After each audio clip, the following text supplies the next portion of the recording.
Welcome to the inclusive and diverse horizon. मेरे साथ मौजूद है मेरी को होस्ट महविश बतूल और आज हम बात करेंगे 16 days of activism against domestic violence. और ये 16 days of activism world wide आपको पता है मनाए जाते हैं दिसंबर में, और इसमें वुमेन राइट्स के हवाले से जो है वो बात की जाती है। तो महविश जो हैं उनसे पूछते हैं कि महविश ये क्या इसका कॉन्सेप्ट है, ये कब से स्टार्ट हुआ 16 डेज ऑफ एक्टिविज्म का ट्रेंड, और इसमें होता क्या है? जी फारिया, ये 1991 से जो है वो यूनाइटेड नेशन की तरफ से एक 16 डेज ऑफ एक्टिविज्म की अवेयरनेस कैंपेन चलाई जाती है। एंड अच्छा। ये स्टार्ट होती है 25 नवंबर से, जो कि international day of elimination of violence against women के नाम से मनाया जाता है। और ये चलता है 10 दिसंबर तक, जो कि इंटरनेशनल ह्यूमन राइट्स डे है। So okay. ये टोटल 10 डेज बनते हैं और इसमें जो है वो दुनिया भर में मुख्तलिफ सेमिनार्स कराए जाते हैं। मुख्तलिफ जो है वो इस तरह के इनिशिएटिव्स हाईलाइट किए जाते हैं जहाँ पे खवातीन के हकूक के हवाले से बात हो रही है, स्पेसिफिकली जहाँ पे खवातीन के खिलाफ वायलेंस केस से रिलेटेड लोग काम कर रहे हैं, मुख्तलिफ तंजीमें। तो जाहिर है पूरी दुनिया के साथ साथ पाकिस्तान में भी अब हमने कुछ ऐसे से देखा कि ये बहुत एक्टिवली जो है हमारी सिविल सोसाइटी और हमारी एनजीओज इसके ऊपर बात करती हैं, इंक्लूडिंग द गवर्नमेंट। और 16 डेज में बहुत ज्यादा अवेयरनेस से रिलेटेड जो है वो प्रोग्राम मुनक्किद किए जाते हैं। एक इंटरेस्टिंग बात लेकिन फारिया ये है कि हमारे यहाँ जब वायलेंस की बात होती है तो कुछ हालात और फैक्ट्स एंड फिगर्स अच्छी हमें खबर नहीं सुनाते। आप क्या इस बारे में हमें बताना चाहेंगी कि अभी क्या सूरत हाल है ओवरऑल वायलेंस अगेंस्ट वुमेन से रिलेटेड? महविश, अभी जो लेटली एक रिपोर्ट आई है यूनाइटेड नेशंस की तरफ से, ये लास्ट ईयर आई थी। यूएन ओडीसी एक इदारा है यूनाइटेड नेशंस का, जो कि एब्रिविएशन है United Nations office on drugs and crimes की। उस रिपोर्ट के मुताबिक जो खातून है वो खतरनाक तरीन लोगों के साथ रह रही है। So the home is the most dangerous place for women, इस रिपोर्ट के मुताबिक। और इस तरह की और भी बहुत सी रिपोर्ट्स आई। आपको पता है महविश के ये जो कोविड आया है, तो जाहिर सी बात है everybody was working from home, और आप ज्यादा टाइम अपनी फैमिली के साथ स्पेंड करते हो, तो जो इंटीमेट पार्टनर्स की किलिंग है उसमें बहुत इजाफा हुआ है महविश। और ना सिर्फ पाकिस्तान में या मुस्लिम ममालिक में, बल्कि ये वेस्टर्न कंट्रीज में भी, बड़ी सिविलाइज्ड कंट्रीज में जो इंटीमेट पार्टनर्स, आपको याद होगा हमने एक प्रोग्राम भी किया था ऑनर किलिंग के हवाले से। तो हम तो चलो बात कर रहे थे ना ऑनर किलिंग की, और कि हम तो उसके साथ औरत के साथ एक शेम, एक ऑनर को अटैच करते हैं। But what about those countries जिनमें ना तो ऑनर है और ना ही किलिंग है, बस एक रेज है, एक एंगर है। रविश, इतनी नफरत है यार इनको, मर्दों को, हम औरतों से इतनी मिसोजिनी कि आप आर्ग्यूमेंट बर्दाश्त नहीं कर पाते और बस सीधा कत्ल ही कर देते। ये सारे हैं ही दिमागी मरीज। मुझे तो अब यही मेरे लगता लिए है बड़ी कि कुछ सरप्राइजिंग चीज है कोई ज़हनी हालत नहीं खराब होती कि आपके अंदर बर्दाश्त नहीं है बात को बर्दाश्त करने की। Exactly, I mean both genders, actually we should talk about कि ऑल जेंडर, सारे जेंडर जो है वो जाहिर है अल्लाह के बनाए हुए हैं। तो इतना लेकिन क्या मैं भी फेस इसका भी एटी आजकल परसेंट जो है ना, 80% विक्टिम्स खवातीन है। उनकी तरफ से बिल्कुल, भी वायलेंस होता है, लेकिन 80% विक्टिम्स खवातीन है। That's a very sad situation. और ये बड़ी अजीब सी बात आपने बताई कि it's not just in Pakistan, क्योंकि इधर तो हमें एग्जैक्टली। एक के बाद एक, कभी कंदील बलोच, कभी नूर मुकद्दम, कभी सारा इनाम, एक के बाद एक केसेस सुनने को मिलते हैं। बट अगर वही चीज वेस्ट में भी प्रेवलेंट है, so definitely there is some kind of crack in the civilization जिसको फिक्स करने की जरूरत। बिल्कुल। अच्छा मैंने इसमें ना, अगर आप ग्रास रूट लेवल पर देखो ना, तो मर्द ये कहता है कि, मेरी जो ऑब्जर्वेशन, मर्द ये कहता है कि वो पैसे कमाता है और उसको एक इज्जत चाहिए। और मैं इस चीज को सेकंड करती हूँ। ठीक है, आप देखो कि बहुत सी प्रोग्रेसिव खवातीन होती हैं, लेकिन वो खुद भी पैसे कमा रही होती है, बट कोई खातून अपना लाइफ पार्टनर चुनती है तो उसकी ये डिमांड होती है कि वो फाइनेंशियली स्टेबल हो। हर खातून जो है वो फाइनेंशियली स्टेबल मर्द के साथ ही शादी करना चाहती है। अब अगर कोई फर्द पैसे कमा रहा है तो वो एक्चुअली इज्जत डिमांड करता है।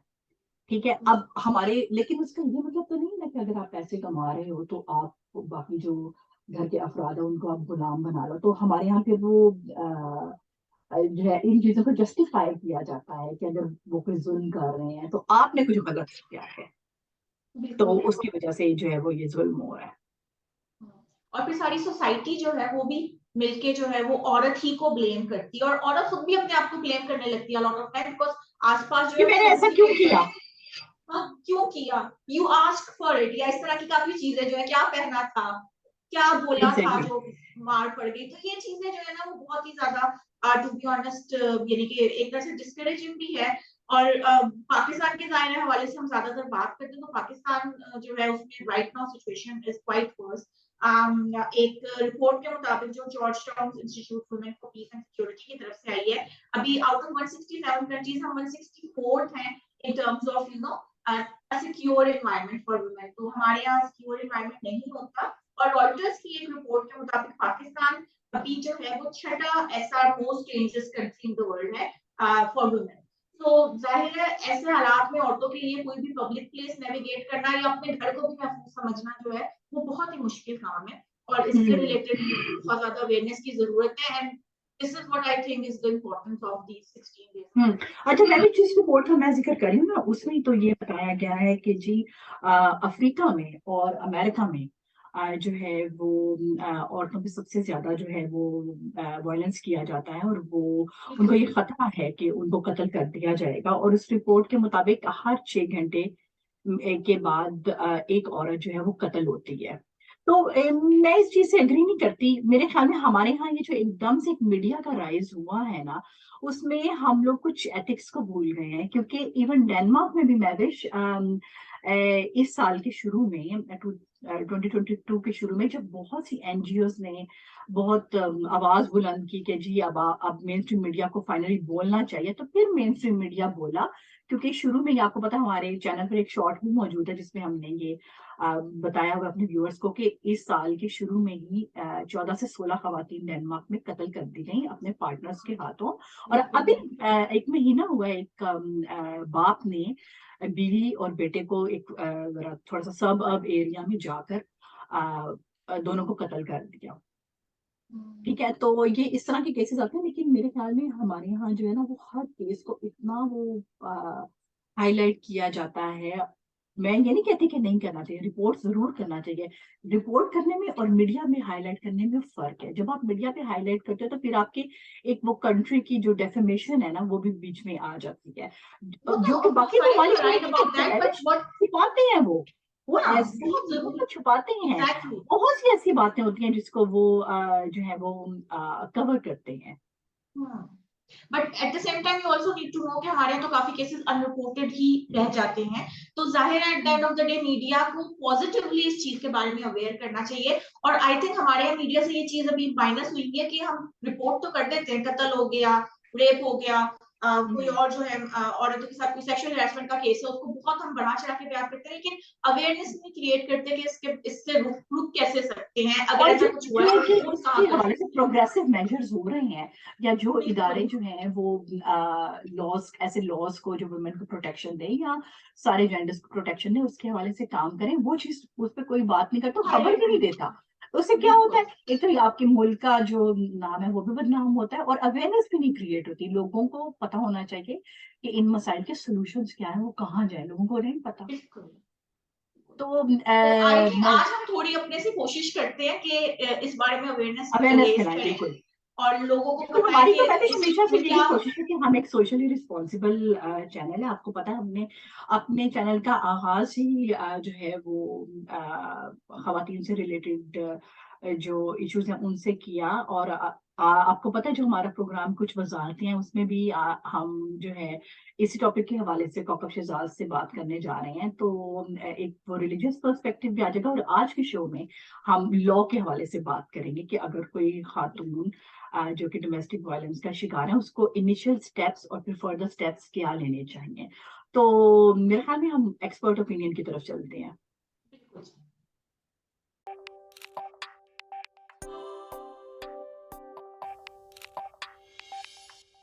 Welcome back to Diverse Expert Opinion. जैसा कि मैंने आपको शुरू में बताया कि आज हम बात करेंगे डोमेस्टिक वायलेंस के हवाले से। आपको पता है कि हमारी कोशिश होती है कि हम विमेन इश्यूज पे बात करें, अभी हाल ही में जो 16 डेज ऑफ एक्टिविज्म चल रहा है डोमेस्टिक वायलेंस और वुमेन राइट्स के हवाले से, उसके हवाले से हमने निदा चौधरी को अपने प्रोग्राम में दावत दी है. Nida is just like the third cofounder of the inclusive.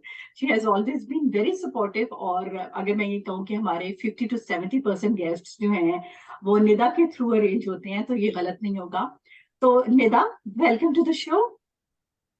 Thank you so much for having me. And finally, it's my own turn to be here with you today. So I'm very जी happy. बिल्कुल. अच्छा Yeah, Nida, pleased to welcome you. Nida ये जो 16 days of activism चल रहा है, तो पाकिस्तान में ऑफ कोर्स आप अपनी एफर्ट्स भी कर रही हैं. हमने देखा कि आप जो है वो कुछ वर्कशॉप्स और प्रोग्राम्स भी जो है वो ऑर्गेनाइज करवा रही हैं. लेकिन निदा, देखने में आया है कि कोविड के बाद और ड्यूरिंग द कोविड जो ये डोमेस्टिक वायलेंस है ये बहुत बढ़ गया है ऑल ओवर द वर्ल्ड. जो इंटीमेट पार्टनर्स की तरफ से किलिंग्स हो रही हैं, स्पाउसल किलिंग्स हो रही हैं, वो बहुत बढ़ती चली जा रही हैं, इरिस्पेक्टिव ऑफ द फैक्ट के how progressive the country is or how civilized the country is, even Europe में और यूएस में. अभी एक UNODP की एक रिपोर्ट भी आई जिसमें और अमेरिका में भी स्पाउसल किलिंग जो है वो बहुत ज्यादा बढ़ रही है. और उस रिपोर्ट के मुताबिक ये कहा गया कि जो आपका घर है, it's the most dangerous place for women. So how come, like, are we living with the most dangerous people around us? और ये जो 16 days of activism है, क्या ये वाकई कुछ इसका कुछ अफेक्ट पड़ता है towards women rights? इसके हवाले से आप हमें बताएं. Thank you so much for touching on this topic. बहुत ही अहम मौजू है क्योंकि जिस तरह आपने बताया कि बहुत ही प्रेवलेंट है. और इसके अगर हम अदाद-ओ-शुमार देखें जो अभी national commission of human rights ने भी शाया किए हैं, तो उस हवाले से भी हमें पता लगता है कि जो घरेलू तशद्दुद है ये सबसे ज्यादा कंप्लेंट्स जो है कमीशन को इसी हवाले से आती हैं, फॉलोड बाय हरासमेंट एंड दूसरे जो जेंडर बेस्ड वायलेंस कंप्लेंट्स होते हैं. सो ये एक बहुत ही संगीन मसला है जो कि हम, और जैसा आपने भी बताया कि ये सिर्फ पाकिस्तान की हद तक महदूद नहीं है, ग्लोबली भी इसकी आप देखें डायनामिक्स अगर हम देखें तो आपको जो तरक्की याफ्ता ममालिक हैं, जो तरक्की पजीर ममालिक हैं, आपको हर तरह से ही, हर लिहाज से ही इस फैक्टर के ऊपर और इस इशू के ऊपर जो दादो शुमार हैं वो आपको काफी सिमिलर नजर आएंगे और एक बहुत अलार्मिंग सिचुएशन नजर आएगी.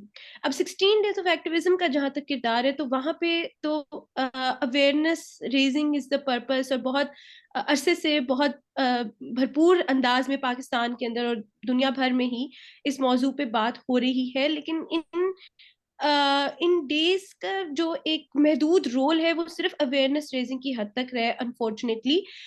यहाँ पे जो सब हम एक्टिविज्म देखते हैं उसको पूरा साल ट्रांसलेट करना इनटू एक्शनेबल रिफॉर्म्स वो एक कंसिस्टेंट एफर्ट होगा, जिसके लिए जाहिर है different societies different stages of development पे हैं, और उसमें बहुत सारी ऐसी प्रैक्टिकल रुकावटें आ जाती हैं कि वो कंसिस्टेंट एडवोकेसी, वो बैकलैश और वो एक तवील जो है लंबा अरसा उसके लिए दरकार है कि आप, क्योंकि देखिए ये जितने भी इश्यूज हैं ये सिर्फ एक कानून साजी करने से ठीक नहीं होने वाले. ये उस तरह के इश्यूज हैं जिसमें हजारों सालों की एक जो जिसे कहते हैं तहजीब चलती आ रही है, आपके सोशल नॉर्म्स चलते आ रहे हैं, उनमें वक्त लगता है. सो ये इसी वजह से आई फील कि डेज तो बहुत इंपॉर्टेंट है, लेकिन इसके बाद भी ये स्ट्रगल कंटिन्यू रहती है, and only then can we have transformative change. तो निदा, आपने बिल्कुल ठीक बात की कि ये डेज मनाना तो इम्पोर्टेंट है, बट हमने अल्टीमेटली देखना है कि क्या इनका नतीजा निकलता है. और अवेयरनेस क्रिएट होना ही मेन चीज नहीं है. असल बात ये है कि इससे रिलेटेड हम औरतों को क्या हकूक प्रोवाइड करते हैं. आपने कानून साजी की बात की. मैं जानना चाहूंगी सबसे पहले कि जो डोमेस्टिक वायलेंस है उससे रिलेटेड पाकिस्तान में अभी किस किस किस्म की लेजिस्लेशन ऑलरेडी हो चुकी है, और कौन सी लेजिस्लेशन है जो आपको लगता है होनी चाहिए और उसके ऊपर मजीद काम की जरूरत है.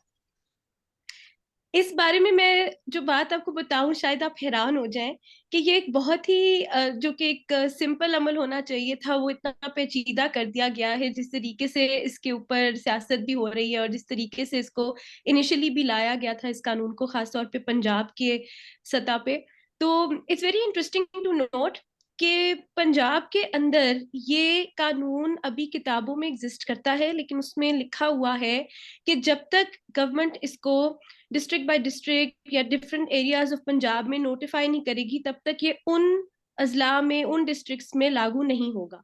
तो अब तक आप देखें 2016 में ये Punjab protection of women against violence act आया था, और 2016 से हम 2022 में और सिर्फ मुल्तान में अभी तक ये नोटिफाइड है। इसका मतलब लाहौर में घरेलू तशद्दुद होगा तो उसके लिए आपके पास पंजाब में कोई कानून फिलहाल मौजूद है ही नहीं। और 2016 में मतलब इन द सेंस कि स्पेशल लॉ मौजूद नहीं है। जाहिर है जो पाकिस्तान पीनल कोड के दफात हैं या जो हमारा जनरल लॉ मौजूद है, क्रिमिनल प्रोसीजर आपका जो मौजूद है, वो रास्ते तो आपके पास हैं। आपके पास आईनी जो हकूक हैं, फंडामेंटल राइट्स हैं, डिग्निटी के, सिक्योरिटी ऑफ पर्सन के, वो तो हैं। लेकिन ये जो खास एक मखसूस लॉ लाने का मकसद होता है कि आप एक बेहतर निज़ाम मुहैया कर सकें, विक्टिम्स को सपोर्टेड एक पूरा मैकेनिज्म प्रोवाइड कर सके, उस हवाले से हम देखें तो पंजाब में अभी इसकी बड़ी कमी है। एक और दिलचस्प बात ये हुई कि जिस वक्त ये कानून आया तो इसके ऊपर फिर पिटिशंस भी फाइल हो गई फेडरल शरीयत कोर्ट में, ये देखने के लिए कि ये इस्लाम के मुताबिक भी है कि नहीं, और इस तरह का कोई कानून जो है वो पार्लियामान जो है वो बना भी सकती है कि नहीं। तो इस किस्म का बैकलैश हमने देखा, और अभी हाल ही में बहुत ही आई थिंक ये एक हौसलामंद बात जरूर हुई है कि फेडरल शरीयत कोर्ट ने वो जितने भी तहफ्फुज़ात थे पिटिशनर्स के कानून से मुंसलिक, उन सब की तरदीद करते हुए कहा है कि ये कानून बिल्कुल इस्लाम की रोशनी में बन सकता है। और अब हम उम्मीद कर रहे हैं कि ये बाकी डिस्ट्रिक्ट्स में भी जो है वो लागू कर दिया जाएगा।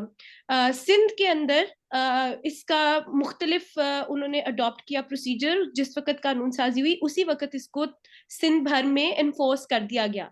और सिंध और पंजाब के कानून में क्वालिटी में भी बहुत फर्क है, क्योंकि सिंध के अंदर एक्चुअली डोमेस्टिक वायलेंस को क्रिमिनलाइज किया गया है। वहां ये एक फौजदारी का मुकदमा इस मतलब करते हैं, आप उसको बकायदा एक क्राइम डिक्लेयर कर रहे हैं, जबकि पंजाब में सिर्फ आप एक प्रोटेक्टिव और रिहेबिलिटेटिव एक स्ट्रक्चर प्रोवाइड कर रहे हैं, हिफाजत का निज़ाम ऑफर कर रहे हैं विक्टिम्स को, जिसमें शेल्टर होम्स आ जाते हैं, प्रोटेक्टिव ऑर्डर्स आ जाते हैं। वहां पे अब तक साफ अल्फाज में घरेलू तशद्दुद को जुर्म नहीं कहा गया, उससे मुंसलिक कोई पेनल्टीज नहीं है, उसके लिए आप जेल नहीं जा सकते, कोई इस तरह की कॉम्पनसेशन ऑफ कोर्स है, बट वो सिविल साइड के ऊपर एक फ्रेमवर्क के तौर पे काम करता है, अगर करेगा भी तो जब भी ये नोटिफाई होता है। सो इसी तरह बहुत सारे और तजाद हैं जो कि सिंध और पंजाब के कवानीन में, जैसे जब हम चाइल्ड की बात करते हैं तो पंजाब में वो मेल चाइल्ड की बात करता है, वेयर सिंध के अंदर वो मेल या फीमेल की डेफिनेशन में नहीं जाता, वो child is any person below the age of 18 years की बात करता है। तो इस तरह से छोटे छोटे बारीकियों में अब जाए तो सिंध का जो कानून है जो इस वक्त पूरे सिंध में नाफिज है, वो एक वाहिद हमें एक स्पेशल लॉ की एग्जांपल अभी हमारे सामने है, जो पाकिस्तान के सिर्फ एक इस सूबे के अंदर अच्छे तरीके से मतलब वो कानून जो है नाफिज हो रहा है। लेकिन उसके बावजूद कंप्लेंट्स रिसीव हुई हैं इन टर्म्स ऑफ जब आप हम हमेशा यही बात करते हैं ना कि पाकिस्तान में कानून तो है लेकिन इम्प्लीमेंटेशन में प्रॉब्लम है। और जितनी भी मेरी वहां पे फीमेल लॉयर से भी बात होती है जिनके पास ये केसेस भी आते हैं, वो कहते हैं कि कानून अच्छा होने के बावजूद भी जो इदारे हैं, जो पुलिस है, प्रोसिक्यूशन है, तमाम लोग हैं, मेडिकल ऑफिसर्स हैं, इनकी अभी तक उस तरह से शायद ट्रेनिंग नहीं है, या अभी तक ये भी उसी माशरे का क्योंकि हिस्सा है, तो ये अभी भी घरेलू तशद्दुद को उस तरीके से उस सीरियसनेस के साथ नहीं लेते जितना लेना चाहिए, ताकि जब वो फर्स्ट ऑफिसर्स के पास आप जाओ अपना मुकदमा लेके, केस लेके, तो वो आपको घर का मसला कह के वापस ना भेज दें और उस टेंजेंट पे ना चल पाए। तो अभी बिल्कुल भी निदा, आप इश्यूज बिल्कुल ये बात सही कह रही हो। एक अगर आपके पास पर घरेलू तशद्दुद होता भी है तो एक वेट लॉक से निकलना और फिर वो ये स्टेप लेना, it can be very challenging, और ये एक बहुत बोल्ड स्टेप है, और उसके बाद उसके सारे कॉन्सिक्वेंसेस को फेस करना। अभी आप देखें कि ये सिर्फ ना सिर्फ पाकिस्तान में बल्कि पूरी दुनिया ही में, जब आप एक अपने घर को छोड़ते हो या जिसके साथ आप रह रहे हो उसकी शिकायत लगाना, और फिर इस चीज के लिए तैयार है ना कि मुझे प्रॉपर जो है वो एक शेल्टर जो है वो चाहिए। ये बड़ी एक मुश्किल चीज है। और आप जिस तरह कह रही हो कि हम सबसे पहले तो जो भी लॉ बनता है, सबसे पहले तो उसको जो मजहबी लोग हैं वो उसको चैलेंज कर देते हैं, क्योंकि माशाल्लाह से पाकिस्तान एक ऐसा वाहिद मुल्क है जहाँ दो जो है वो दो किस्म के कोर्ट्स मौजूद हैं। एक जो है वो कॉन्स्टिट्यूशनल और एक शरई कोर्ट्स जो है वो होते हैं। तो ये मेरे ख्याल में जो पाकिस्तानी लोग हैं बड़े बदकिस्मत हैं, और कि उनको इतने चैलेंजेस का सामना है। तो निदा एक बिल्कुल ही एक अवामी सतह पर हमें बताओ आप कि अगर कोई औरत सब्जेक्टेड है टू डोमेस्टिक वायलेंस, तो इनिशियली उसको क्या करना होगा? इनिशियली उसको किस हेल्पलाइन पे कॉल करनी है, और मेंटली उसको किन चैलेंजेस के लिए तैयार रहना पड़ेगा? या बात को बस ऐसे ही खत्म कर दें कि तालीम ही इसका जो है वो वाहिद हल है, कि आप तालीम हासिल करो और आपके पास एक रोजी रोटी का एक जरिया होना चाहिए, एक स्किल होना चाहिए, तो फिर आप सेफ हो। अच्छा, मैं थोड़ा बस ये बात भी क्लियर करना चाह रही थी कि ये जो घरेलू तशद्दुद का हमारा कानून है, वैसे in terms of its definition थोड़ा एक्सपेंसिव है, कि ये सिर्फ मियाँ बीवी के रिश्ते के ऊपर अप्लाई नहीं करता। तो घरेलू तशद्दुद नहीं, में घर आपके घरेलू डोमेस्टिक, मीन्स कि आपका भाई है या वालिद की तरफ से हो रहा है, सो आई तो जस्ट वांटेड लेकिन वो टू घर तो हो क्लैरिफाई। गया ना, वो घर तो फिर आपको छोड़ना पड़ेगा ना। बिल्कुल, लेकिन मैं ये कहना चाहती थी कि सिर्फ husband wife relationship is not covered. अगर आप माँ के ऊपर, बाप के ऊपर भी तशद्दुद कर रहे हैं, तो वो भी इसके नीचे, इस कानून के नीचे, अगर माँ एक बिल्कुल। है, वो भी कंप्लेन कर सकती है। सो डोमेस्टिक रिलेशनशिप्स हर तरह की इसमें कवर्ड हैं, जो हम्म। कि आई थिंक इस्टेब्लिश करनी इंपॉर्टेंट है, कि ये सिर्फ मैरिटल लाइफ को कवर नहीं कर रहा, या domestic within the marriage को, sorry, violence against within the marriage sphere को कवर नहीं कर रहा। अब जो बात आपने की कि क्या ऑप्शंस मौजूद हैं, क्या करना चाहिए, अभी हाल ही में एक फॉरेन नेशनल है जो बेसिकली पाकिस्तान से भी उनके मतलब है, एक एक one parent was from Pakistan but her own nationality is foreign. तो वो आई हैं, उनके पेरेंट्स की डेथ हो गई है, और आके उनका पता चला है कि जी सारी प्रॉपर्टी पे रिश्तेदारों ने कब्जा किया हुआ है, या और बहुत सारे इस तरह के मसाइल उनको फेस करने पड़े हैं। उनकी ज्वेलरी वहां से मिसिंग है, और हर तरह का और जो तशद्दुद, मतलब ठीक है फिजिकल वायलेंस नहीं है, लेकिन क्योंकि कानून के अंदर इकोनॉमिक अब्यूज, साइकोलॉजिकल अब्यूज, ये तमाम इस तरह के जो वायलेंस जो हमें नजर नहीं आता, वो भी कवर्ड है। जो कि बहुत बड़ी रेवोल्यूशनरी बात है, क्योंकि हमारे यहाँ भी मेडिकल ऑफिस कहते हैं जी निशान नहीं है, हड्डी नहीं टूटी, तो तशद्दुद कैसे हो गया। वो भी एक मतलब ब्रॉडन करने की जरूरत है। तो वो इमोशनल भी, वायलेंस के बारे में तो बात ही नहीं होती है हमारे। बिल्कुल, वो भी बेचारी, यही मैंने उसको, फिर जब मेरे तक उसका केस पहुंचा तो मैंने उसे यही कहा, मैंने कहा जी आप अकेले तो कुछ भी प्रोसीड करने लगेंगी तो ये सारे इश्यूज आपको आएंगे, और इसीलिए स्पेशल मेजर्स लेने पड़ते हैं। कि आप जैसे इस्लामाबाद की अगर मैं बात करूं, तो एक जेंडर प्रोटेक्शन यूनिट उन्होंने पुलिस फोर्स के अंदर ही कायम किया है, जिसमें ज्यादातर खवातीन पुलिस ऑफिसर्स, और खवातीन जो ऑफिसर्स है, फ्रंट डेस्क ऑफिसर्स है, वो ही वहां बैठी हैं। उनकी बाकायदा ट्रेनिंग करके उनको वहां पे है। तो वो जेंडर प्रोटेक्शन यूनिट, वही अब बात वही है कि अब सिर्फ इस्लामाबाद की सतह पे एक थाने के अंदर ये चीज अभी है। हम हर चीज एक पायलट प्रोजेक्ट के तौर पे इनिशिएट करते हैं। इसी तरह पंजाब में 1043 जो हेल्पलाइन है, Punjab commission on status of women की, वो हेल्पलाइन है सिर्फ, जिसपे आपको इंफॉर्मेशन मिलती है। और फिर इसी तरह कई हेल्पलाइंस हैं जिसपे मुख्तलिफ सर्विसेज प्रोवाइड हो रही हैं। एज अ रिजल्ट अक्सर ये चीज आती है जब हम रिफॉर्म्स की बात करते हैं, कि देर आर आइसोलेशन के अंदर, बबल्स के अंदर आपने जो है वो सहूलतकारी जो है वो एक स्ट्रक्चर, क्योंकि एडॉक बेसिस पे बने हैं, कोई एक बकायदा सोच के साथ होलिस्टिक स्टेप्स नहीं है, तो वो सब अपने अपने बबल्स में, इतने सारे डिफरेंट ऑप्शंस हैं, वो आपस में भी उनकी कोऑर्डिनेशन उस तरीके से नहीं है। तो और ये एक उनको मजीद समझना भी एक, मुश्किल है आम बिल्कुल एक शहर के एडिड लिए। चैलेंज है कि जी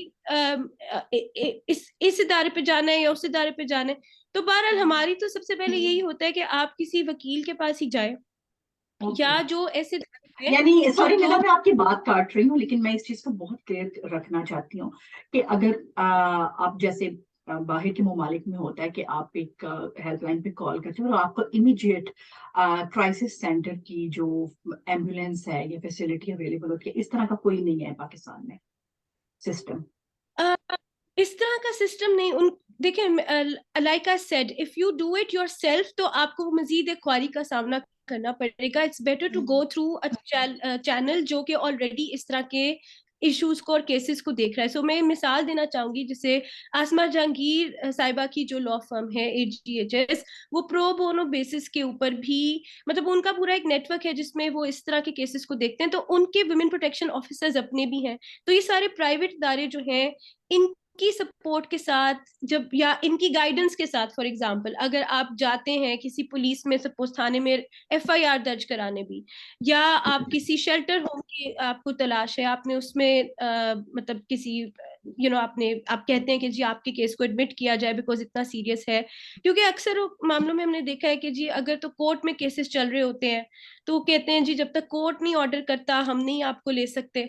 तो बहुत सारी ऐसी पेचीदगियां क्रिएट की जाती हैं कि आप ऑन योर ओन उन चीजों को एक्सेस नहीं कर पाते। So you need someone with experience in the province, जो कि आपको एंड नॉट जस्ट एक्सपीरियंस, क्योंकि इन इदारों के देखें काम कर करके अपने लिंकेजेस हैं, इनकी अपनी एक अंडरस्टैंडिंग है, और वो इन इंस्टीट्यूशंस के साथ इनको पता है कि किससे बात करनी है, किसके पास किस तरह दर्ज होती है कंप्लेन। अगर वो कंप्लेन नहीं कर रहे तो फिर उनको किस तरह से आप आगे सपोर्ट कर सकते हैं। सो आई फील कि women, for women to take collective action is very important with proper guidance। और उसके लिए आपको ये जो प्रो बोनो इनिशिएटिव सारे, फीमेल लॉयर्स इसमें बहुत आगे हैं।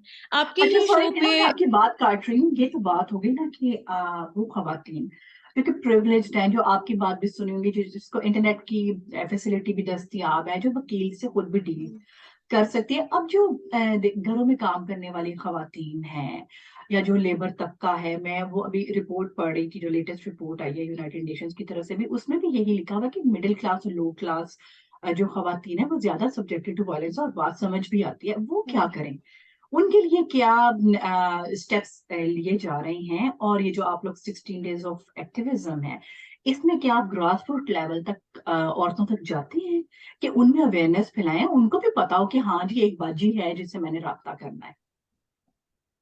नहीं, आप बिल्कुल ठीक कह रही हैं कि 16 डेज ऑफ एक्टिविज्म, देखें हर बंदा, हर मुल्क में 16 डेज ऑफ एक्टिविज्म के कैंपेन में जो हिस्सा अपना डालता है, वो अपनी सतह पे इस चीज को जी बिल्कुल। इंटरप्रेट करके काम कर रहा होता है वॉलंटियर बेसिस के ऊपर। हम्म। तो मैं ये नहीं कहूंगी कि ये सिर्फ 5 स्टार होटल्स में ही होता है। बहुत सारे लोगों को मैंने देखा है फील्ड में भी जाते हुए, ये काम करते हुए, और वो सिर्फ 16 डेज में नहीं कर रहे होते, वो आगे पीछे भी पूरे थ्रू आउट साल द में ईयर। कर।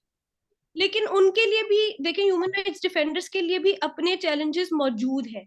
अच्छा, मैं यहाँ पे थोड़ा सा ये भी कहना चाहूंगी कि बिल्कुल जो हमारी वर्किंग क्लास जिसको कहा जाता है, या जो प्रिविलेज्ड उस बैकग्राउंड से नहीं होते, आई फील कि बिल्कुल ये बात सही है कि उनके ऊपर तशद्दुद होता है, और उस चीज को भी रोकना स्टेट ही की जिम्मेदारी है, और उनको भी अपॉर्चुनिटीज प्रोवाइड करना स्टेट की ही जिम्मेदारी है। लेकिन उनके पास मतलब स्टैंड लेने की एक कुवत भी थोड़ी मैंने ज्यादा नोटिस किया, एटलीस्ट जितने मेरे लोगों से बात हुई है, वो अंडरस्टैंड भी करती हैं, वो क्योंकि अक्सर जॉब्स भी कर रही होती हैं, वो फैमिलीज भी खुद सपोर्ट कर रही होती हैं। तो मेरी तो जितने लोगों से बात होती है, वो बिल्कुल ऐसा एटीट्यूड जो है, मतलब उनको फौरन पता लग जाता है कि भाई ये चीज नहीं होनी, या ये चीज जो है इसके ऊपर मतलब मैं पैसे नहीं दूंगी एंड ऑल दैट, बिकॉज अक्सर वो सपोर्ट कर रही होती है फैमिलीज को। बट लाइक आई सेड, क्योंकि मुआशरे के अंदर एक निज़ाम ऐसा है जिसमें अक्सर हस्बैंड जब डोमिनेट करते हैं, तो वो इन उनके पैसों को भी अपने हाथ में रखा होता है उन्होंने, उनके बैंक अकाउंट्स उस तरीके से नहीं, उनको वो लिटरेसी और वो अवेयरनेस जब नहीं होती, तो एट दैट लेवल ये इशू फिर ज्यादा आता है। ऑफ कोर्स इट्स अनफॉर्चुनेट कि वहां तक पैगाम अभी तक नहीं पहुंचा कि किस तरह से उन्होंने, उनको यही पता है जी पुलिस है, लेकिन पुलिस मजीद हरास करेगी, मजीद आप 15 पे कॉल करेंगे तो उनके एक एडेड लेयर आ जाएगी। इसीलिए मैं बार बार कह रही हूँ कि जेंडर प्रोटेक्शन यूनिट जैसे स्पेशल इकदाम जो कि इन फोर्सेस के अंदर भी हो, कि वो जो पेट्रियार्कल सेटअप्स हैं सारे, या मेल डोमिनेटेड आपके कानून नाफिज करने वाले इदारे हैं, वो भी सेंसिटाइज्ड, और जब तक उनमें खवातीन की शमूलियत नहीं बढ़ेगी तब तक बहुत मुश्किल होगा कि आप वो ट्रस्ट बिल्ड कर सके इंस्टीट्यूशंस के साथ। सो सब खवातीन जो है उनके पास फिर एक ही चॉइस बच जाती है, that they have to compromise. जब उनको पता है कि ना तो उनको उनकी फैमिली ने सपोर्ट करना है, ना ही उनकी स्टेट उनको कोई सेफ्टी या सिक्योरिटी प्रोवाइड कर रही है, तो फिर उनके पास यही चॉइस पाई जाती है कि वो कॉम्प्रोमाइज करती हैं, and they opt to live और सर्वाइव विद दैट पर्सन, चाहे वो बाप हो, चाहे भाई हो, या टॉक्सिक हस्बैंड हो। जी मैविश, आप क्या कह रही थी?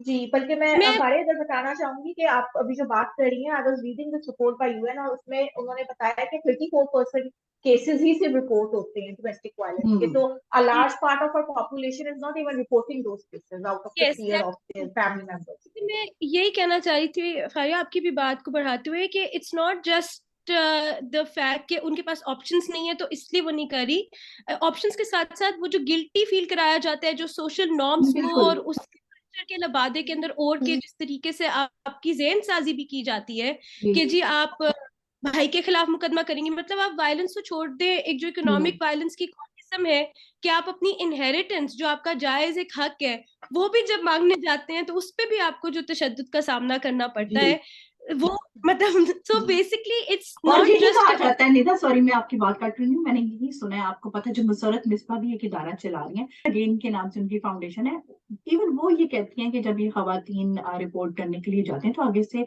जो पुलिस ऑफिसर है वो आगे से कहते हैं कीता की इसी, यानी कि तुमने कुछ किया है तो तुम्हारे साथ ये हुआ है। यानी बिल्कुल। कि आप किसी का जो फेस है, जो उसकी फेशियल ब्यूटी है, उसका जो कॉन्फिडेंस है, और चलो फेस ना भी, कोई और भी बॉडी पार्ट है, उसको आप जला दें और फिर आप ये कहें कि कीता की सी, तो वही वाली बात है, मुआशरा तो इस हद तक गिर चुका इट्स हुआ है। वही जो कल्चरेशन आपकी एक, जो एक इंटरनलाइज्ड आपने वो किया हुआ है चीजों को, उसकी वजह से मतलब बहुत इश्यूज होते हैं जो, लेकिन आई फील के अब सोशल मीडिया की वजह से भी मीडिया भी इन इश्यूज पे ज्यादा बात कर रहा है। आई फील के रीसेंट पास में, और अब जो आने वाली जनरेशन है वो भी आप देखिए किस तरीके से आवाज उठाना शुरू हो गए हैं। जी। तो मुझे चेंज तो नजर आ रहा है, लेकिन इसमें भी बहुत मुश्किलात है क्योंकि हर लेवल के ऊपर आपको एक बैकलैश मिलता है, स्टेट इंस्टीट्यूशंस की तरफ से भी, सोसाइटी की तरफ से भी, घर वालों की तरफ से भी। तो this is a very big challenge on many levels, तो मल्टी सेक्टोरल मतलब awareness and reforms are needed, but more than that I feel accountability बहुत जरूरी है, कि जब कोई ऑफिसर ऐसे करे या कोई बात करे, उसकी अकाउंटेबिलिटी हो, कुछ सैंक्शन हो कि वो ऐसी बात जब करें। जैसे मोटरवे रेप विक्टिम में भी जब सीसीपीओ लाहौर का बयान आया, तो उसके खिलाफ अगर एक्शन होता तो आप एक स्टेट एक सही मैसेज सेंड करती कि जी ये चीज बिल्कुल जीरो टॉलरेंस पॉलिसी होगी। तो इसलिए आई फील कि ऑन मेनी लेवल्स हमारे इदारों में अभी वो विली नहीं है, क्योंकि आप देखिए वो भी तो मेल डोमिनेटेड है ना। तो जो एक ऊपर की सतह पे आपकी लीडरशिप बैठी है वो सारी मेल डोमिनेट, तो जब तक आप इन रवैयों को उस लेवल पे चैलेंज नहीं करेंगे, या वहां पर तक अवेयरनेस, या वो इस चीज को एक्सेप्ट करके, या आप औरतें लेके जाए जो सेंसिटाइज्ड है इन इदारों में, या आप जो वहां बैठे हैं उनको आप उनकी जेहन साजी, मतलब उनको आप रहनुमाई उनकी करें या किसी तरीके से उनको सेंसिटाइज करें। So we basically need accountability, and the judges are now giving good decisions, some of them have been very encouraging, so we are hopeful के all hope, मतलब सब नहीं लुट गया अभी। फेडरल शरीयत कोर्ट का भी जो अभी हाल ही में फैसला आया वो भी एक काफी इनकरेजिंग स्टेप है। इसी तरह सेक्सुअल हरासमेंट के ऊपर जो जजमेंट्स अब आ रही हैं, जो कानून में तरमीम हुई है, वो भी काफी, फिर 2 फिंगर टेस्ट को बैन किया गया जस्टिस आयशा मलिक ने, और फिर मंसूर अली शाह साहब ने भी उसको अपहोल्ड किया। तो बहुत सारे हमारी जुडिशरी की तरफ से अब कुछ ऐसे केसेस आने लग गए हैं, डिसीजंस आने लग गए हैं कि जिससे वी आर होपफुल के थिंग्स विल इम्प्रूव। जी, अभी आपने नेता बात की जस्टिस आयशा की, तो उसके हवाले से मैं एक बात जरूर करना चाहूंगी। आप भी जाहिर है एक इदारा चलाती हैं, व्हाट वी सी कि ये जो सारा हमारा जस्टिस सिस्टम है ये अब तक कंड्यूसिव नहीं रहा बहुत ज्यादा औरतों के लिए। तो अब थोड़ी थोड़ी हमें हालात चेंज होते नजर आ रहे हैं। तो वही बात है, जो अगर विक्टिम होगा वो थाने में जाएगा और उसके सामने एक मेल बैठा होगा और वो उससे कुछ अजीब वाली बात करेगा, तो शायद वो दोबारा आके रिपोर्ट ना करे या उसको फॉलो अप ना करे। तो आपको क्या लगता है कि एक तो पहली चीज की कंड्यूसिव है एनवायरनमेंट राइट नाउ या नहीं, और दूसरी चीज कितना इम्पोर्टेंट है खवातीन का ज्यादा से ज्यादा लॉ के प्रोफेशन में आना, या हमारा ओवरऑल जो जस्टिस सिस्टम है पुलिस में आना, वो कितना इम्पोर्टेंट है, और उसके बारे में आप कोई आगे जाके चेंज देख? जी, बिल्कुल, यही तो मेरी ज़िंदगी का पूरा काम ही इसी बारे में है कि फेयर रिप्रेजेंटेशन होनी चाहिए जस्टिस सेक्टर में, क्योंकि देखिए हमारी आबादी का तकरीबन आधा जो हमारी आबादी है 49% समथिंग वो ख़वातीन पे मुश्तमिल है, और उनकी नुमाइंदगी आपको जस्टिस सेक्टर के मुख्तलिफ इदारों में नहीं नज़र आती उस लेवल पे। कई इदारों के अंदर तो 0% रिप्रेजेंटेशन है ख़वातीन की। तो आप ज़ाहिर-सी बात है कि जब तक आप जस्टिस सेक्टर जहाँ से आपने इंसाफ लेना है या जाके अपने इश्यूज़ बयान करने हैं, वहाँ पे जब तक ख़वातीन नहीं होंगी, जेंडर बैलेंस नहीं होगा जब तक वहाँ पे, तब तक it's going to be very difficult कि वो इदारा भी बेनिफिट करे उन डिफरेंट एक्सपीरियंसेस से, उन लिव्ड एक्सपीरियंसेस से जो ख़वातीन जिससे गुज़रती हैं। तो हमारे इदारों का ये लॉस है कि वहाँ पे अब तक ख़वातीन उस लेवल तक इंटीग्रेट नहीं हो सकी, स्पेशली सीनियर लीडरशिप लेवल के ऊपर, कि वहां पे वो बेनिफिट कर सके। आप देखें कि ऑनर किलिंग्स वगैरह में पूरे के पूरे मेल जजेस ने बैठ के एक सडन प्रोवोकेशन का डिफेंस बना दिया, और उसे चैलेंज करने के लिए कोई खातून जज मौजूद ही नहीं थी इतने सालों तक। सो और अभी भी अब देखिए पता नहीं कब कोई ऐसा केस आए जब आप उस जूरिस्प्रूडेंस को चैलेंज कर सकें। तो ये बहुत जरूरी है, मैं बहुत स्ट्रेस करूंगी कि इट्स वेरी इंपॉर्टेंट कि fair representation and gender balance in these institutions, अगर आपने वाकई क्रेडिबल जस्टिस सेक्टर बिल्ड करना है और इसमें रिफॉर्म्स जो नेसेसरी हैं वो लेकर आने हैं, और सिस्टम को एक्सेसिबल बनाना है, यानी कि लोगों को ट्रस्ट भी तो हो ना। अब क्यों नहीं रिपोर्ट होते केसेस, या क्यों नहीं लोग जाते, बिकॉज दे अंडरस्टैंड कि भाई मतलब they've given up in a way on the justice sector. तो ये एक बहुत अफसोस की बात है जिसपे हमारे जो लीडरशिप है, जो इन अथॉरिटीज हैं, जो इन उसमें बैठी हुई है, उनके ये सोचने की बात है कि वो ये क्या कर सकते हैं टू मेक द माहौल कंड्यूसिव एज यू सेड, जो कि अभी नहीं है। जी बिल्कुल है ना, आपने बड़ी अच्छा ये पॉइंट उठाया कि एक फेयर रिप्रेजेंटेशन होनी चाहिए फॉर बोथ जेंडर्स, बल्कि मैं तो ये कहूँगी फॉर इवन ट्रांसजेंडर्स, जो सब जेंडर्स हैं उनकी रिप्रेजेंटेशन होनी चाहिए, बिकॉज वो जो है वो अपना पॉइंट ऑफ व्यू, अपनी फीलिंग्स जो है वो ज्यादा अच्छी तरह बयान कर सकते हैं। लेकिन इसमें एक ये भी पॉइंट उठता है कि अगर एक कोई इदारा है उधर मेल डोमिनेंस है, तो जो सेकंड और थर्ड जेंडर है, how hard it would be for them to enter into that system. आप सोचें कि हम लोग भी इवन पाकिस्तान में कोई ऐसा इवन बाजार हो जो कि मेल डोमिनेटेड हो, उसमें भी जाने से घबराना तो नहीं चाहिए, लेकिन थोड़ा सा हम मुख्तार जरूर होते हैं कि नहीं यहाँ नहीं जाना, यहाँ तो सिर्फ मर्द ही होते हैं। तो ये भी चैलेंजेस जो हैं ये खवातीन को इनका सामना है। अच्छा नेता, मुझे ये बताएं कि आप और क्या काम कर रही हैं, आपका इदारा और क्या काम कर रहा है सेक्सुअल हेरासमेंट के हवाले से। बताएं कि सेक्सुअल हेरासमेंट का जिन लोगों को सामना करना पड़ता है वो उनके लिए क्या ऑप्शंस मौजूद हैं उसको रिपोर्ट करने के लिए। और एक बड़ा कॉम्प्लिकेटेड सा सिनेरियो है, क्योंकि जब हम सेक्सुअल हेरासमेंट की बात करते हैं तो उसमें अब जो हेरासर है, अगर तो वो लेट्स से मेच्योर हेरासर है और जो विक्टिम है वो कम उम्र है, तो उसमें अब मुझे ये बताओ कि अगर एक जज उसको ये जज करना होगा कि who was wrong, if both were involve in it equally, और जो हेरासर है उसने उसका मैनिपुलेट किया है, क्योंकि हेरासर जो है वो डायरेक्ट तो हेरास नहीं ना करता, उसके हेरास करने के बड़े टैक्टिक्स होते हैं। तो ये थोड़ा सा आप एक्सप्लेन करें हमें। जी, बिल्कुल, I think Pakistan is one of the most sexual मतलब one of the most progressive laws on sexual harassment now. खास तौर पे आपकी फेडरल सतह के ऊपर, क्योंकि अभी हाल ही में जो उसमें अमेंडमेंट्स आई हैं लॉ के अंदर, वो इतनी प्रोग्रेसिव हैं कि वो दुनिया में अभी आपको जो है मतलब they are better than and even America for example, बहुत सारे और ऐसे ममालिक हैं। क्योंकि मेरी काफी बात भी हो रही थी लोगों से एक पिछले सेमिनार के अंदर, तो उन्होंने भी कहा कि नहीं, हम भी अभी एक ऐसी इस लेवल पे बैठे हैं कि जहाँ पे अभी हमारा भी सेक्सुअल हरासमेंट लॉ जो है वो सिर्फ उस हरासमेंट को कवर करता है जो कि सेक्सुअल इन नेचर है। तो 2022 की अमेंडमेंट से पहले पाकिस्तान में भी यही इंटरप्रिटेशन थी कानून की कि harassment has to be sexual in nature for it to be actionable under the law. लेकिन जो हम्म। और तरह की, जिस तरह आप कह रहे मैनिपुलेशन है, थ्रेट्स हैं, या जेंडर बेस्ड डिस्क्रिमिनेशन है, जो कि हॉस्टाइल तो है, लेकिन वो उसमें सेक्सुअल कॉनोटेशन अगर नहीं है तो फिर वो इससे पहले कोर्ट्स के अंदर उसको उठाना, उसको लेके जाना बहुत मुश्किल होता था। लेकिन 2022 में फेडरल लॉ में तरमीम के बाद वो चीजें काफी हद तक इम्प्रूव की हैं। उसकी डेफिनेशंस को ब्रॉडन किया गया है, उसमें कंप्लेनेंट्स की डेफिनेशन को ब्रॉडन करके इवन जो आपके होम बेस्ड वर्कर्स हैं उन तक प्रोटेक्शन एक्सटेंड की गई है। और जो स्टूडेंट्स हैं या बच्चे हैं, इवन फॉर्मर एम्प्लॉयज के, अगर आप नौकरी छोड़ के भी चले गए हैं तो आप बाद में भी मुकदमा उसके नीचे, अगर अगर वो अच्छा हरासमेंट अच्छा निदा, इसमें वर्क। एक बड़ा टेक्निकल सवाल है। आपने नौकरी छोड़ दी, उसके कितने साल बाद आप इस पे हाँ, केस कर ये सकते हैं? Something that I want to talk about. इस पे हम्म मैं बिल्कुल I want to congratulate the parliamentarians जो सेनेट की हम्म स्टैंडिंग कमेटी में मौजूद थे। इत्तेफाक से मुझे भी उन्होंने दावत दी हुई थी एज एन इंडिपेंडेंट एक्सपर्ट, तो ये मैं अपना हम्म आंखों देखा हाल आपको बता रही हूँ कि वहां पे जब हमने ड्राफ्ट सबमिट किया था तो हमने 3 महीने का टाइम उसमें डाला हुआ था कि फॉर्मर एम्प्लॉइज 3 महीने बाद तक जो है केस ला सकते हैं, या 6 महीने तक, मतलब हमें लगा था कि वो मुद्दत इसमें रखना चाहेंगे ताकि बहुत ज्यादा मतलब एक बैलेंस क्रिएट करने के लिए कि दूसरी साइड के लिए भी बहुत ऑप्रेसिव ना हो जाए और एक वर्क प्लेस के लिए भी बहुत ओनरस ना हो जाए कि किस हद तक उन्होंने कब तक प्रोटेक्शंस को वो करना है।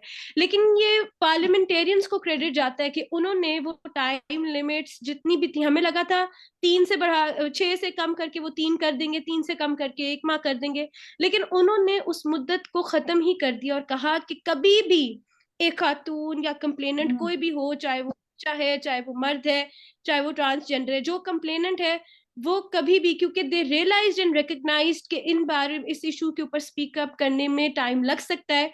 और hats off to those parliamentarians. और ये क्रॉस पार्टी लाइन हुआ था, उसमें पीपीपी के पार्लियामेंटेरियंस भी थे, पीटीआई के भी थे, मतलब तमाम पार्टीज के एक कंसेंसस के साथ आप देखें कि उन्होंने एक विमेन सेंट्रिक और विक्टिम सेंट्रिक लॉ जो है और उसकी पेचीदगियां ये सेंसिटाइज तरीके से समझते हुए उन्होंने वो टाइम लिमिट हटा दी। तो अब फॉर्मर एम्प्लॉय के ऊपर कोई ऐसी कदगन नहीं है कि जी इतने महीने में, इतने अरसे में, इतने हफ्ते में वो जब, लेकिन ऑब्वियसली जितना टाइम गुजरता है उस चीज को प्रूव करना, एस्टेब्लिश करना, तब तक वो जो एक्टर्स होते हैं उस वर्क प्लेस पे मौजूद वो भी चेंज हो चुके होते हैं, अक्सर लोग नौकरी पहले ही छोड़ चुके होते हैं, तो आपकी रेमेडीज ऑब्वियसली उस तरीके से नहीं। लेकिन उन पार्लियामेंटेरियंस ने कहा कि भाई ये चीज हम नहीं तय करेंगे, ये लिमिटेशंस हम नहीं लगाएंगे, ये चीजें डिसाइड विक्टिम खुद करेगा, तो इसलिए हम इसके ऊपर कोई ऐसी रुकावट नहीं डालेंगे। तो कानून में अब कोई ऐसी रुकावट नहीं है, वो कभी भी वाह अपना केस जो है उसके कर सकते हैं। तो like I said, Pakistan has made tremendous progress as far as the hmm federal law is concern. एक और बड़ी जो इंटरेस्टिंग बात है उसमें कि जहां बच्चे, जहां स्टूडेंट्स इन्वॉल्व हैं, वहां पे कंप्लेनेंट उनके पेरेंट या गार्डियन भी हो सकते हैं, क्योंकि जाहिर है बच्चा खुद कैसे इस तरह के सिस्टम्स में, अदालतों में उसमें जाएगा या ओम्बड्स पर्सन के पास भी जाएगा। तो उन्होंने हमारी तजवीज के ऊपर पेरेंट्स और गार्डियन को कंप्लेनेंट होने का हक दिया है जहां पे हरासमेंट किसी बच्चे के साथ हो रही है 18 साल से कम उम्र के। और जहां पे बच्चे से मुतल्लिक आएगा सवाल या केस, तो वहां पे इंक्वायरी कमेटी को भी ये हिदायत कानून के अंदर ही दी गई है कि वो चाइल्ड सेंसिटिव प्रोसीजर्स अब अडॉप्ट करेंगे और अपने प्रोसीजर्स को मॉडिफाई करेंगे कि वो एक बच्चे की जो सेंसिटिविटीज है उसके हिसाब से अपनी इंक्वायरी कंडक्ट करें। तो इस तरह से एक बहुत ही मतलब एक बहुत बेहतर कानून साजी जो है वो हमने देखने में आई है। और ये सिर्फ जो मेरी होप्स है वो स्पेक्यूलेशन नहीं है, क्योंकि इसके बाद एक केस बकायदा आया है सुप्रीम कोर्ट में, मंसूर अली शाह साहब की जजमेंट है, जिन्होंने इस अमेंडमेंट्स का हवाला देते हुए डिसाइड की है ये चीज कि अब हरासमेंट सिर्फ सेक्सुअल नेचर की नहीं है। कानून में तरमीम के बाद जेंडर बेस्ड डिस्क्रिमिनेशन से अगर आप हॉस्टाइल एनवायरनमेंट क्रिएट करते हैं अपने एम्प्लॉय के लिए, वर्कर के लिए, कॉलीग के लिए, तो वो भी हरासमेंट के जिम्मे में आ सकता है। सो ऑलरेडी कोर्ट्स ने इस चीज को जो है अप्लाई करना शुरू कर दिया है और इसके लिए बिल्कुल शेरी मजारी साहिबा को बहुत क्रेडिट जाता है कि उन्होंने इस कानून को पास करने में बहुत एक सेंट्रल रोल प्ले किया और हम सबको इकट्ठा भी किया और हम सब मतलब को साथ लेकर चली। और इस पे बड़ी फर्म, जब वो मिनिस्टर थी ह्यूमन राइट्स की, तो उनका बहुत इसके ऊपर एक फर्म रिजॉल्व था। एंड साथ ही ऑब्वियसली अक्रॉस पार्टी लाइंस शेरी रहमान साहिबा को भी क्रेडिट जाता है कि वो अपोजिशन में होते हुए भी उन्होंने इस कानून को सपोर्ट किया और इसके ऊपर कोई किसी किस्म की सियासत उस तरीके से नहीं आई। और ये एक बहुत एक इनकरेजिंग सिचुएशन है। बट 18वीं तरमीम के बाद जैसा आपको मालूम है कि सूबे खुद मुख्तार हैं, और सूबों में अभी भी जो कानून है वो पिछले दर्स का यानी 2010 से जो पुराना जो लॉ हमारा बेसिकली मौजूद है जो 2010 वाला है, वो उसी शक्ल में उसी सूरत में एग्जिस्ट करता है। तो प्रोविंशियल असेंबलीज में अभी तक अमेंडमेंट्स आई नहीं है, लेकिन हम उम्मीद कर रहे हैं कि फेडरल के बाद अब हम अपनी एडवोकेसी को प्रोविंशियल सतह पे भी लेके जा सकेंगे और वहां पे भी बेहतरी आ सकेगी। अच्छा देखो, थोड़ा सा ये तो आपने बच्चों के हवाले से बताया है ना, मैं आपसे लास्ट क्वेश्चन करूंगी and I would request you to just describe it briefly कि एक तो बच्चों की तो वल्नरेबिलिटी नजर आती है ना कि उनकी एज कम है, ठीक है, लेकिन जो मजबूर खवातीन हैं, ठीक है, वो एक वर्क प्लेस पे जाती हैं लेकिन उनको वहां ही हेरासमेंट का सामना करना पड़ता है और उनको पता है कि they are the breadwinners for their homes और उन्होंने वो जॉब करनी है। अब उनको जॉब मिलना इतना आसान तो नहीं है ना, अपने जॉब को स्विच करना इतना आसान नहीं है। अब उनको हेरासमेंट का भी सामना करना पड़ रहा है, उनको घर से भी प्रेशर है या उनकी मजबूरियां हैं, तो उसमें जो जजेस हैं या लॉ किस तरह से जो है वो हुकूक देगा, क्योंकि इसमें बात आ जाती है कॉन्सेंट की और नॉन कॉन्सेंट की कि अगर कोई चीज थी तो वो विक्टिम के और हरेसर के कॉन्सेंट से थी या नहीं थी। और हमारा मुआशरा तो आपको पता है कि अगर आपने 4 गवाहियां भी लानी है या विटनेसेस लानी है, मेल डोमिनेटेड मुआशरा है, तो वो तो साफ पहली बात ही ये औरत के किरदार पर होती है, ठीक है। वो तो अगर बिल्कुल कोई शरीफ और नफ्स औरत भी है ना, तो उनसे एक स्ट्रॉन्ग औरत तो बर्दाश्त होती नहीं है ना, सबसे पहले तो उसके किरदार पे उंगली उठेगी और वो यही कहेंगे वो तो थी ही ऐसी। अब उसने उसको बिल्कुल इस्तेमाल कर लिया है, तो अब ये इस पे इल्जाम लग रहा है। बिल्कुल। नहीं, आप बिल्कुल ठीक कह रही हैं कि हरासमेंट, सेक्सुअल हरासमेंट खासतौर पे वर्क प्लेस पे हर औरत को एक एक तरह से इम्पैक्ट नहीं करती। जिनकी मजबूरी होती है उनको उस माहौल में मतलब माफी भी मांगनी पड़ जाती है। बट मतलब इस तरह के केसेस भी आए हैं जिसमें कुछ रिपोर्ट्स के अंदर एक नर्स थी जो कि हॉस्पिटल में काम कर रही थी, सरकारी हॉस्पिटल था, और वहां पे ऊपर से वो क्रिश्चियन भी थी, सो वो टू लेवल्स ऑफ वल्नरेबिलिटी उनकी ऐड हो गई। तो यही हुआ कि जब उनके साथ हादसा हुआ तो कोई ऐसे सपोर्टिव स्ट्रक्चर्स उस तरीके से वो नहीं थे जिन्होंने उनको उस वक्त सपोर्ट किया हो और वो उस कोई स्टैंड उस तरह से ले सकें। लेकिन मैं ये इसीलिए आपके प्रोग्राम के थ्रू वाजे करना चाहती हूँ कि एम्प्लॉयर्स के ऊपर भी कानून के अंदर बहुत सारी जिम्मेदारियां डाली गई हैं, जिनमें से एक ये है कि आपने ना सिर्फ वो कमिटी बनानी है, इंक्वायरी कमिटी, और कोड ऑफ कॉन्डक्ट को डिस्प्ले करना है, बल्कि आपने हर तरीके से सपोर्ट भी करना है during the pendency of the proceedings. खातून को भी और जिसके खिलाफ कंप्लेंट है उसको भी आपने मैनेज करना है। उसके अलावा कोई साइको सोशल सपोर्ट या मेडिकल लीव या ऐसी कोई टेम्पररी अरेंजमेंट्स अगर करने की जरूरत है जिससे मजीद कोई असर ना हो सके किसी भी तरह की इंक्वायरी पे, तो ये सारी जिम्मेदारियां एम्प्लॉयर्स के ऊपर भी डाली गई हैं साथ ही साथ। सो लॉ सिर्फ एक एम्प्लॉय और उसके हरासर को नहीं एड्रेस कर रहा, एम्प्लॉयर के ऊपर भी कुछ जिम्मेदारियां डाली हुई हैं, और अगर वो अपनी जिम्मेदारियों को फॉलो नहीं कर रहा तो कोई भी एम्प्लॉय किसी भी इदारे का उस इदारे का जो एम्प्लॉय है वो जाके शिकायत दर्ज कर सकता है ओम्बड्सपर्सन के पास या डिस्ट्रिक्ट कोर्ट में, और एम्प्लॉयर को भी फाइन हो सकता है 25,000 से लेके 1 लाख तक for not following the responsibilities जो उसकी हैं कानून के नीचे। और उनमें से एक बड़ी मेजर रिस्पॉन्सिबिलिटी है कि आपने अपने इदारे के अंदर एजुकेट भी करना है, ट्रेनिंग्स करानी है, अवेयरनेस क्रिएट करनी है, कोड डिस्प्ले करना है उस जबान में जो कि उस इदारे के लोग ज्यादातर समझते हैं, तो लोकल लैंग्वेज के अंदर। तो मेरा ख्याल है कि अगर इस कानून को सही में इन्फोर्स करने लग जाए कि आप सिर्फ कंप्लेंट अपने हरासर के खिलाफ नहीं कर रहे, बल्कि अगर आप अपने एम्प्लॉयमेंट की जगहों पे भी मतलब लोग चैलेंज करना शुरू हो जाए और ये कोई एग्जांपल सेट हो जाए कि जहां एम्प्लॉयर की जिम्मेदारी को भी आप हाईलाइट करें और उनको फोर्स करें कि वो भाई इससे कंप्लाई करें, तो बेहतरी जरूर आ सकती है। लेकिन देखें, आप एलिमिनेट तो नहीं कर सकते, कानून इसीलिए बनते हैं क्योंकि इस तरह के इंसिडेंट्स होते हैं, और ये चीज एलिमिनेट नहीं हो सकती। हाँ, आप एम्पावर जरूर कर सकते हैं, और सबसे बड़ा जो तरीका एम्पावरमेंट का है वो इस वक्त यही है कि आप अवेयरनेस दें और लिंकेजेस डेवलप करें। मैं बार बार कहती हूँ, खवातीन अकेले जब कोई चीज प्रोसीड करती हैं तो वो उस तरीके से सक्सेसफुल नहीं होती, लेकिन अगर वो किसी नेटवर्क का हिस्सा है, किसी कलेक्टिव ग्रुप का, किसी एक सपोर्ट है उनके पास, तो उनको गाइडेंस भी मिल जाती है और एक स्ट्रेंथ भी मिलती है। So I feel that women need to be part of those collective efforts, और उन कलेक्टिव नेटवर्क्स को भी चाहिए कि ऐसी खवातीन तक उन आउटरीच उनकी हो, और वो उनको जाके जो है वो मतलब खुद ही रीच करें ताकि वो सपोर्ट जी कर बिल्कुल। सकें और जब निदा ऐसे। इसमें बिल्कुल। ये जो आप बात कर रही थी कि एम्प्लॉयर जो है उस पे भी एक जिम्मेदारी आती है कि वो माहौल ऐसा रखे, लेकिन जो छोटी छोटी ऑर्गेनाइजेशंस होती हैं अनफॉर्चुनेटली वहाँ एम्प्लॉयर ही हिरासत भी होता है। तो ये एक एम्पावर्ड। बहुत एक ब्रॉड एग्जैक्टली। टॉपिक है। और जो आपने लाइक, बात की अच्छा थी Nida, just to sum it up. I just जी wanted to please add continue. कि स्मॉल हो बिग हो, आप कंप्लेंट तो कर सकते हैं ना जाके ओम्बड्स जी पर्सन या डिस्ट्रिक्ट कोर्ट, और उसके लिए बिल्कुल। आपका विक्टिम होना जरूरी नहीं है। एनी एम्प्लॉय, यानी okay. If you are weak, so आप any employ can do it. तो वही है कि ये चीजें अब लॉ में तो लिख दी, अब जाहिर है अब सोसाइटी ने उसको आगे लेके जी जी चलना है। बिल्कुल। और होनी मेरे चाहिए। ख्याल में निदा इसमें जैसे आप विमेन इन लॉ चला रही हो, इसमें जो एक खवातीन की आपस में सिस्टरहुड है और एक एलायशिप है, उसकी बहुत जरूरत है। एंड ऑनेस्टली निदा, आप जो काम कर रही हैं, अवेयरनेस क्रिएट कर रही हैं, और जो नेटवर्क क्रिएट आपने बनाया हुआ है, we just hope that it grows and ज्यादा से ज्यादा लोगों को अवेयरनेस हो। एंड जो हम बात कर रहे थे कि इवेंचुअली कभी भी किसी खातून को कोई प्रॉब्लम हो तो उसको कंड्यूसिव जस्टिस सिस्टम मिले पाकिस्तान में, और उसको कॉन्फिडेंस आए कि वो अपने केसेस जो है वो रिपोर्ट भी करे और उसको आगे परस्यू भी करे। I would like to thank you for talking to us, and not just that, बल्कि आपके थ्रू हमें काफी ज्यादा हेल्प भी मिलती रहती है अपने चैनल के लिए। हमने काफी पेचीदा लीगल मामला को समझने की कोशिश की है आपके नेटवर्क के through, so thank you for that. And hopefully आपसे दोबारा बात होगी किसी और टॉपिक के सिलसिले। Thank you for having me जी, माय प्लेजर। जी।